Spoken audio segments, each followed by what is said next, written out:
ఆంధ్రాలో నీళ్లు ఉన్నది, ఆంధ్రాలో భూములు ఉన్నవారికి. ఆంధ్రాలో భూములు ఉన్నవారికి నీళ్లు ఉన్నాయి.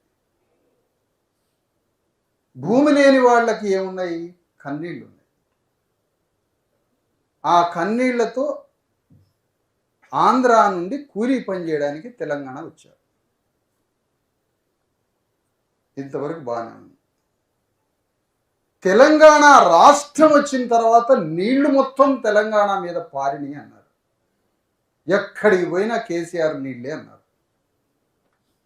మరి తెలంగాణ రాష్ట్రం వచ్చినాక తెలంగాణ అంత నీళ్లు పారుతున్నప్పుడు తెలంగాణ నుంచి లక్షల మంది పొట్ట చేత పట్టుకొని కూలీ పనికి బయటికి ఎందుకు పోతున్నారు?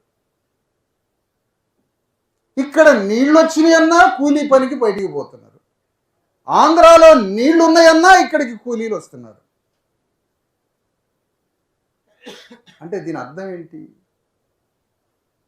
నీళ్ల మీద ఆధారం చేసుకొని తెలంగాణ ఉద్యమాన్ని తీసుకొచ్చినప్పుడు ఆంధ్ర నుంచి కూలీ వాళ్ళు 70% వచ్చారంటే అక్కడ ఆంధ్రాలో నీళ్లు భూస్వాముల భూముల్లో పారినాయి కాబట్టి భూమి లేని నిరుపేదలు తెలంగాణకు వచ్చారు. అక్కడ భూమి లేదు.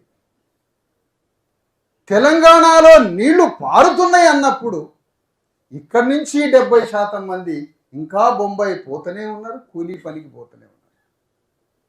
మరి నీళ్లు పారినప్పుడు వీళ్ళెందుకు కూలీ పనికి పోతున్నారు అంటే వీళ్ళకి భూములు లేవు కాబట్టి. అంటే నీళ్లు